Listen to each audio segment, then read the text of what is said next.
Welcome back to the podcast. This is episode 11. Thank you again for being here and listening. Many years ago, I came across this cancer researcher named Robert Weinberg.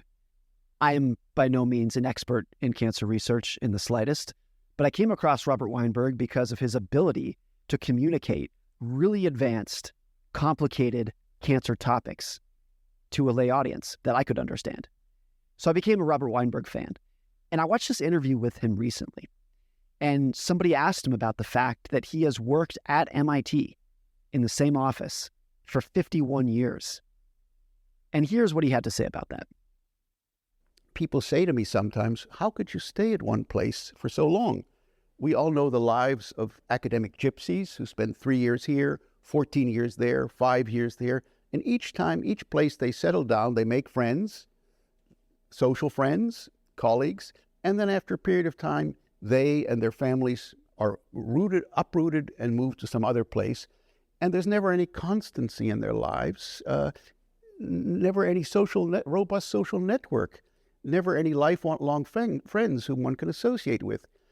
And so I have no regret having been a stick in the mud, having never really moved very far, and working now only a couple hundred yards from where I was an undergraduate in the dorm at MIT. Now, he went on to say that, look, if he had been doing the same thing for 51 years, that might be kind of boring. That might be a waste of time. But he's had a very dynamic career in the world of cancer. He's doing new things. But I think his point about staying put and letting things compound is so underappreciated. This is not just true in academia or in his profession. It's true for so many things in life. Virtually everything good in life that you gain a lot of value from became great because of compounding. Whether it's a career or a relationship or a technology or wealth, compounding is where a lot of the good in life comes from. One of my favorite points that I made in the book, The Psychology of Money, that I think resonated with readers as well, is that if you look at Warren Buffett's net worth, which is over $100 billion, and actually, if you factor in how much he's given away to charity, it's something close to $200 billion is what he would be worth. Virtually all of it, more than 98% of it, can be directly tied to just the fact that he has been an investor for 80 years. And more than 98% of his net worth was accumulated after his 60th birthday. Because that's how compounding works. Just the longer you've been doing it for, the crazier the numbers get. And to me, the biggest takeaway from that was actually that, look, there are so many books written about Warren Buffett, and they all try to explain how he did it. And they go into all this grand detail about how he thinks about moats and business models and management teams and valuation and market conditions, all these topics, very good, important topics. But you can directly attribute like 99% of his net worth to just the fact that he's been an investor for a very long time. And you can come up with these hypothetical examples of, let's say Warren Buffett actually started investing in his 30s like a normal person might. And let's say that he retired in his 60s like a normal person might. And let's assume that he was just as good at investing, at earning the highest annual returns during that shorter lifetime. What would his net worth be today?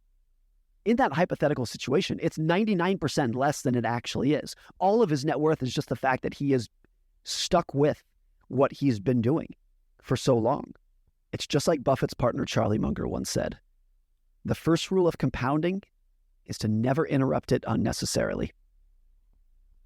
Let me share a quick story with you about athletes and investors. A big difference between professional and amateur athletes is the intensity of training. The intuition of an amateur athlete is to push as hard as they can, testing the limits of their potential, maximizing what they're capable of, and just grinding till you're broken, the no pain, no gain mentality. The training schedule of a professional athlete, on the other hand, once a good coach enters the picture, tends to be much calmer. A group of researchers in Norway a couple years ago, they looked at the training schedule of a dozen Olympic-level cross-country skiers. Now, if you're not familiar with cross-country skiers, they are some of the most insane athletes you will ever witness. The endurance that they have is like unmatched in any other sport. They are amazing. And so these researchers looked at the one-year training schedules. And over the course of a year, these athletes train for an average of 861 hours. That comes out to a couple hours per day of training. And the researchers broke up each hour into 3 different buckets, which they called high intensity, medium intensity, or low intensity. Those buckets were based off of the heart rate that the athletes reached during these training hours. And after a year, the full training schedule broke out like this. 89% of training hours were light intensity, 6% were medium intensity, and only 4% were high intensity. Which is interesting, right? The huge majority of the time that these Olympic level athletes were spent was barely pushing themselves. It was almost cruising along at a leisurely pace. And if you dig into it with other athletes in other sports, you see the same thing. Among professional runners, professional cyclists, professional rowers, professional swimmers, it's all the same thing, that they spend not just part of the time, but more than 90% of the time of their training is in a low intensity zone, which is astounding, isn't it? Some of the best athletes in the world spend almost all of their time working way below their potential, purposely not pushing themselves to the limits.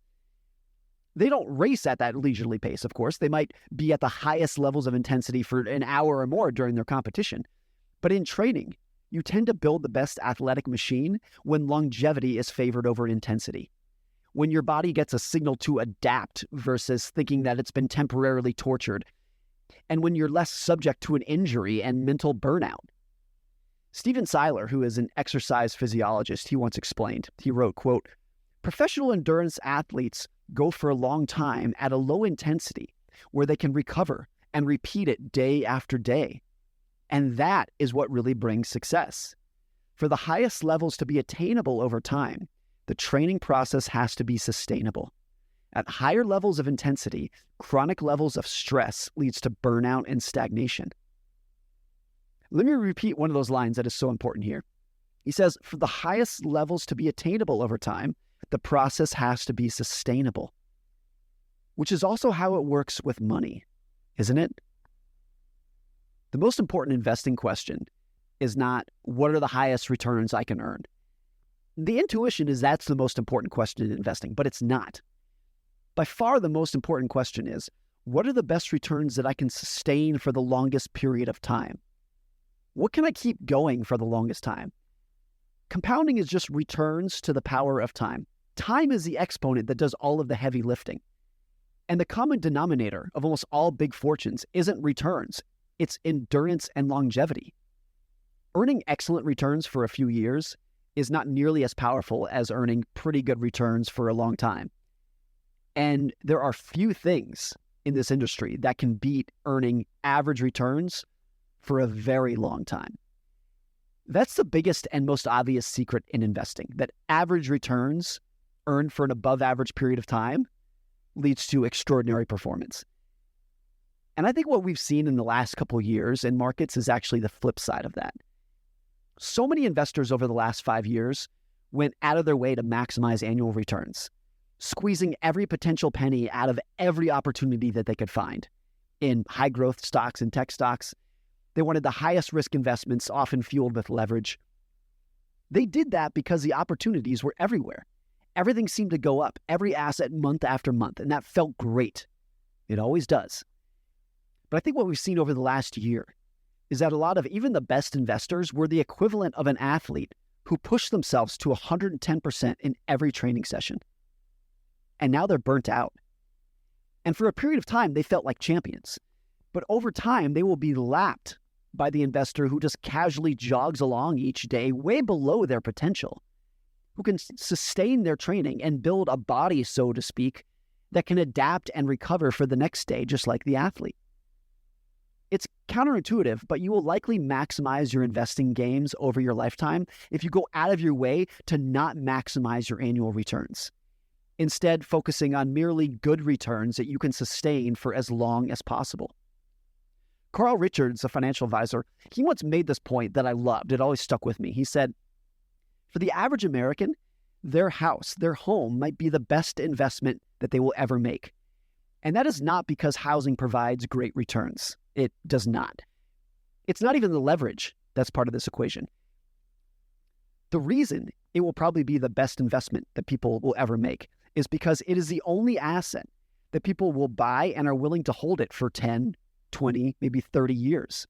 They will sit on it without interruption for decades, more so than any other asset that they're going to flip after a couple months or maybe a couple years. Housing tends to be a great investment for people because it is the one asset that people give compounding a fighting chance to work. Back to Robert Weinberg. There are a lot of good ideas in life that get ignored because they are only occasionally useful. Nobody wants to bring them up because there are so many counterexamples of times when they were wrong. One of them that I think about a lot is the value of staying put. So here's my general advice with lots of asterisks in it. Don't switch careers. Don't find a new job. Don't move on. Even when it's tempting, or even especially when it's tempting, there is a decent chance that your motivations are driven by two things. One is the grass is greener fallacy of wrongly assuming that the alternative is better. Or the second is denying the fact that great opportunities occasionally require discomfort and sacrifice. Of course, that is not universal advice. Some careers and jobs are dreadful, and the economy only works when people are willing and able to find better opportunities, of course. But staying put is good advice maybe a third of the time if you're young and maybe half the time when you're older. But when it is good advice, it is staggeringly good advice. It's so easy to overlook that networks and trust compound just like any other asset. And every time you switch jobs or switch careers, you reset the clock to some degree. Most people would never consider marrying a partner until they've dated for at least a year or maybe 5 years, because it takes that long to grasp what a person is or is not capable of beyond their surface level resume. But those same people expect their employers and their coworkers to give them full respect and autonomy and confidence from day one of their job. And that just rarely happens. Trust has to be earned, and it is mostly earned through firsthand observation over time, when people watch you under a variety of circumstances. Even when you have a track record at other companies on your resume, trust is doled out in small doses when you are a new face. The key is that you'll probably do your best work when your colleagues trust you, which is the hidden value of staying put and favoring tenure over moving over to a new place. This is especially true if your job involves making good decisions versus doing something physical with your body. Good decisions require lots of quiet time, alone in your head, maybe sitting on the couch or going for a walk. It rarely looks like work, which means your coworkers have to trust you when you're doing it. Then there's the skill side of the equation. Most of the time you see someone doing something incredible with what seems like little effort, and you ask them, how did you do that? The honest answer most of the time is, I've been doing this every day for 10 or more years. Noticing patterns and connecting the subtle dots is something that's hard to teach in a classroom, but it becomes obvious when you've lived and breathed the field for years or decades. All of that breaks down when you move into a new field or a new company. The shiny allure of new overrides the quiet compounding in a way that is so easy to overlook. In investing, selling after a bad stretch feels like the right thing to do. You feel like you learned your lesson and you're seeking greener pastures. But everything we know about investing shows that it's the wrong decision. The big money comes from compounding, uninterrupted over years and decades, when what you've done is not as important as how long you have been doing it for. Nassim Taleb says, if you're going to panic in investing, panic early. I think the same goes for your career. If you're going to quit, quit early. So whatever's next has a shot at compounding. That's it for this episode. Thank you again for listening. We'll see you next time.